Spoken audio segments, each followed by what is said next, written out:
Hi dears, welcome back. അപ്പോൾ ഇന്ന് ഞാൻ വന്നിട്ടുള്ളത് നമുക്ക് എല്ലാവർക്കും തന്നെ യൂസ്ഫുൾ ആവുന്ന കുറച്ച് നല്ല ടിപ്സൊക്കെ കളക്ട് ചെയ്തിട്ടാണ് കേട്ടോ. വിലക്കുറവിൽ കിട്ടുന്ന സമയത്ത് ഉരുളക്കിഴങ്ങും തക്കാളിയൊക്കെ കൂടുതലായിട്ട് വാങ്ങി വയ്ക്കുന്നവരാണ് നിങ്ങൾ എങ്കിൽ ഉറപ്പായിട്ട് നിങ്ങൾക്ക് ഉപകാരപ്പെടുന്ന ഒരു ടിപ്പാണിത്. ഇങ്ങനൊരു സൂത്രം ചെയ്തു വെച്ചാൽ മുളച്ച ഉരുളക്കിഴങ്ങ് പോലും ദീർഘനാൾ കേടാവാതെ ചീഞ്ഞു പോകാതെ സ്റ്റോർ ചെയ്യാൻ നമുക്ക് സാധിക്കും. 2-3 കിലോ ഉരുളക്കിഴങ്ങൊക്കെ വാങ്ങിച്ചുകൊണ്ട് വന്നതിന് ശേഷം ആദ്യം തന്നെ നമുക്ക് ചെയ്യേണ്ടത് അതിൽ ബഡ്സ് ഉണ്ടോ എന്ന് നോക്കണം. അതായത് ഇതുപോലുള്ള മുളകൾ ഉണ്ടെങ്കിൽ ആദ്യം തന്നെ അതെല്ലാം അടർത്തി കളയാം. ഇത്തരം ബഡ്സ് റിമൂവ് ചെയ്തിട്ട് വേണം സ്റ്റോർ ചെയ്ത് വെക്കാൻ. അല്ലെങ്കിൽ ഇത് വളരുന്നതനുസരിച്ച് നമ്മുടെ ഉരുളക്കിഴങ്ങിൻ്റെ ആ വെള്ള നിറം മാറി പച്ച നിറത്തിലേക്ക് വരും. ഇങ്ങനെ പച്ച നിറത്തിലുള്ള ഉരുളക്കിഴങ്ങ് കഴിക്കാൻ കൊള്ളില്ല എന്നൊക്കെ നിങ്ങളും കേട്ടിട്ടുണ്ടാവുമല്ലോ. ബഡ്സൊക്കെ അടർത്തി മാറ്റിയതിന് ശേഷം നമുക്കത് സ്റ്റോർ ചെയ്ത് വെക്കാനായിട്ട് നമ്മുടെ അടുക്കളയിലുള്ള ഒരൊറ്റ സാധനം മാത്രം മതി. അതിനു വേണ്ടി ഞാനിവിടെ നല്ലെണ്ണയാണ് കേട്ടോ എടുത്തിട്ടുള്ളത്. നല്ലെണ്ണയോ വെളിച്ചെണ്ണയോ എന്ത് വേണേലും നമുക്കിതിനായിട്ട് എടുക്കാവുന്നതാണ്.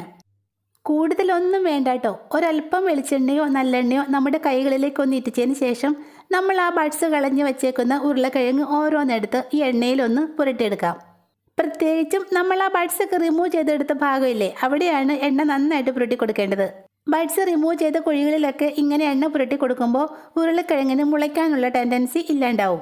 എണ്ണയൊക്കെ പുരട്ടിയ ശേഷം നമുക്കിതൊരു കവറിലിട്ട് സ്റ്റോർ ചെയ്ത് വെക്കാം. പിന്നെ ഉള്ളിയും ഉരുളക്കിഴങ്ങൊക്കെ സ്റ്റോർ ചെയ്യാനായിട്ട് ഇതുപോലുള്ള പ്ലാസ്റ്റിക് കവറുകളൊന്നും ഒരിക്കലും യൂസ് ചെയ്യരുത്. സവാളയും ഉരുളക്കിഴങ്ങൊക്കെ സ്റ്റോർ ചെയ്ത് വെക്കാനായിട്ട് ഇതുപോലുള്ള നല്ല എയർ സർക്കുലേഷൻ കിട്ടുന്ന ക്ലോത്ത് കവറുകളാണ് ഏറ്റവും നല്ലത്. ഇനിയിപ്പോൾ ഇതുപോലുള്ള ക്ലോത്ത് കവർ ഒന്നും ഇല്ലെങ്കിൽ 2-3 ഷീറ്റ് ന്യൂസ് പേപ്പർ തറയിലോ അല്ലെങ്കിൽ ഒരു പരന്ന പാത്രത്തിലോ വിരിച്ചിട്ടതിന് ശേഷം അതിന് മുകളിലേക്ക് നമ്മുടെ ഉരുളക്കിഴങ്ങ് ഓരോന്നായിട്ട് നിരത്തി വെച്ചാലും മതി. ഇങ്ങനെ എണ്ണ പുരട്ടി കവറിലേക്ക് ഇട്ട് വെച്ച ഉരുളക്കിഴങ്ങ് അധികം ചൂടോ വെളിച്ചമോ ഇല്ലാത്ത ഭാഗത്ത് വെച്ചാൽ മാസങ്ങളോളം നമുക്കിത് കേടാവാതെ മുള വരാതെ സ്റ്റോർ ചെയ്യാൻ സാധിക്കും. ഈ ടിപ്പ് നിങ്ങൾക്ക് യൂസ്ഫുള്ളായി തോന്നുവാണെങ്കിൽ ഇനി ഉരുളക്കിഴങ്ങ് അധികമായിട്ട് വാങ്ങിക്കുന്ന സമയത്ത് ഇങ്ങനെയൊന്ന് ട്രൈ ചെയ്ത് നോക്കണേ.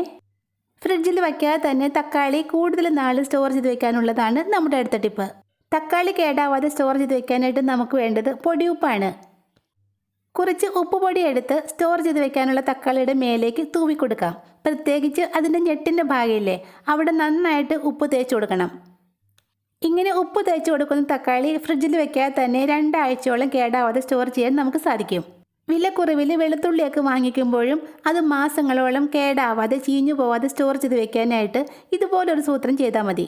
വെളുത്തുള്ളി ഇങ്ങനെ കുടങ്ങളായിട്ട് വെച്ച് കഴിഞ്ഞാൽ അത് പെട്ടെന്ന് തന്നെ കേടായി പോകും. അതുകൊണ്ട് നമുക്കിത് ഓരോന്നെടുത്ത് അല്ലികളായിട്ട് വേർതിരിച്ചെടുക്കാം. വെളുത്തുള്ളി കുടങ്ങളുടെ നടുവിലുള്ള ഈ തണ്ടില്ലേ, അത് വലിച്ചു കളഞ്ഞിട്ട് വേണം വെളുത്തുള്ളി സ്റ്റോർ ചെയ്ത് വെക്കാൻ, അല്ലെങ്കിൽ പെട്ടെന്ന് തന്നെ കേടായി പോകും. ഒരു മുറത്തിലോ അല്ലെങ്കിൽ തറയിലോ 2-3 ഷീറ്റ് പേപ്പർ നല്ല കട്ടിയിലൊന്ന് വിരിച്ചതിന് ശേഷം നമ്മൾ ആ ഉതിർത്തെടുത്ത വെളുത്തുള്ളി അല്ലികൾ നിരത്തിയിട്ട് കൊടുക്കാം. ഇങ്ങനെ ചെയ്താൽ വെളുത്തുള്ളി മാസങ്ങളോളം കേടാവാതെ സ്റ്റോർ ചെയ്ത് വെക്കാം. പിന്നെ ചൂടും വെയിലും തട്ടാത്തിടത്ത് വേണം ഇതൊക്കെ സ്റ്റോർ ചെയ്ത് വെക്കാൻ. അക്കാര്യം പ്രത്യേകം ശ്രദ്ധിക്കണേ.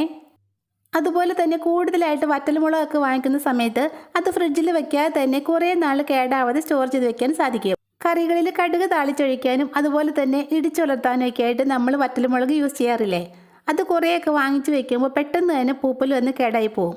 അങ്ങനെ പോവാതിരിക്കാനായിട്ട് ഈ ഒരു സൂത്രം ചെയ്തു വെച്ചാൽ മതി. ഞാൻ 1 കിലോ വറ്റൽമുളക് വാങ്ങിയതാണ് കേട്ടോ. ഇനിയിപ്പോൾ ഇത്രയേ ബാക്കിയുള്ളൂ. മുളക് കേടാവാതെ സ്റ്റോർ ചെയ്യാനായിട്ട് ഞാൻ ചെയ്യുന്ന ഒരു ടിപ്പാണ് ഇവിടെ പറയുന്നത്. മഴക്കാലത്തും നല്ല തണുപ്പുള്ള സമയത്തുമൊക്കെയാണ് വറ്റൽമുളക് പെട്ടെന്ന് തന്നെ പൂത്ത് കേടായി പോകുന്നത്. അപ്പോൾ അത് ഒഴിവാക്കാനായിട്ട് ആഴ്ചയിൽ ഒരിക്കൽ ഈ ഒരു സൂത്രം ചെയ്താൽ മതി. ചുവട് കട്ടിയുള്ള ഒരു ഉരുളിയോ ചീനച്ചട്ടിയോ സ്റ്റൗവിലേക്ക് വെച്ച് നന്നായിട്ടും ചൂടാക്കി എടുക്കണം. എന്നിട്ട് സ്റ്റൗ ഓഫ് ചെയ്തതിന് ശേഷം നമ്മുടെ മുളക് അതിലേക്കിട്ട് ഒന്ന് ചൂടാക്കി എടുത്താൽ മാത്രം മതി. ഇനി ഇതിൻ്റെ ചൂട് നന്നായിട്ടൊന്ന് ആറിയ ശേഷം നമുക്കൊരു എയർ ടൈറ്റ് കണ്ടെയ്നറിലാക്കി സ്റ്റോർ ചെയ്ത് വെച്ചാൽ മതി. ഫ്രിഡ്ജിലൊന്നും വെക്കേണ്ട ആവശ്യമില്ല കേട്ടോ.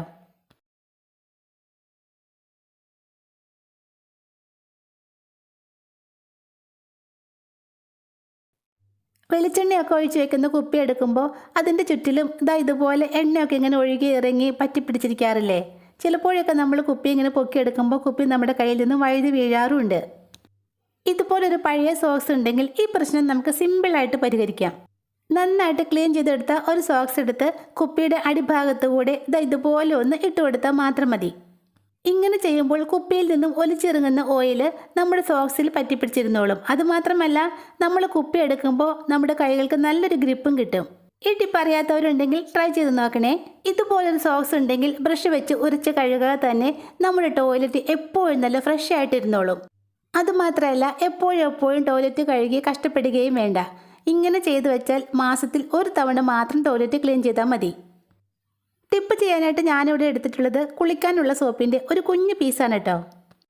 ഈ ഒരു കുഞ്ഞു കഷ്ണം സോപ്പ് മതി ഒരു മാസത്തേക്ക് നമ്മുടെ ടോയ്ലറ്റ് ക്ലീൻ ചെയ്യാൻ. സോപ്പ് കഷ്ണം നമുക്ക് സോക്സിനുള്ളിലേക്ക് ഇട്ടുകൊടുക്കാം. ഇനി ഒരു ചരട് കൊണ്ട് സോക്സിൻ്റെ മുകൾ ഭാഗം ഒന്ന് കെട്ടിവെക്കാം.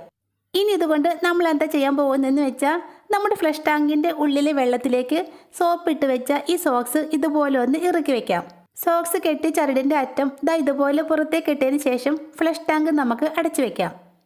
ഇങ്ങനെ ചെയ്തു വെച്ചാൽ ഓരോ ഫ്ലഷിലും നമ്മുടെ ടോയ്ലറ്റ് ഉരച്ച് കഴുകാതെ തന്നെ നല്ല ക്ലീൻ ആയിട്ട് കിടന്നോളും. അതുമാത്രമല്ല കുളിക്കാനുള്ള സോപ്പാണ് നമ്മളിവിടെ എടുത്തിട്ടുള്ളത്. അതുകൊണ്ട് നമ്മുടെ ടോയ്ലറ്റിൽ ബാഡ് സ്മെല്ലൊക്കെ മാറി എപ്പോഴും നല്ല ഫ്രഷ് സ്മെല്ലുണ്ടാവും. ടോയ്ലറ്റ് എപ്പോഴും നല്ല ഫ്രഷ് ആയിട്ടിരിക്കാനുള്ള നല്ലൊരു ടിപ്പാണ് കേട്ടോ ഇത്. അറിയാത്തവരുണ്ടെങ്കിൽ ചെയ്ത് നോക്കണേ. അപ്പോൾ ഇന്നത്തെ വീഡിയോ ഇത്രയേ ഉള്ളൂ. വീഡിയോ നിങ്ങൾക്ക് ഇഷ്ടപ്പെട്ടാൽ ലൈക്ക് ചെയ്യുക, സബ്സ്ക്രൈബ് ചെയ്യുക. ഇൻഷാ അല്ലാഹ് നെക്സ്റ്റ് വീഡിയോയും വരുന്നത് വരെ താങ്ക്സ് ഫോർ വാച്ചിങ് വ്യൂവേഴ്സ്.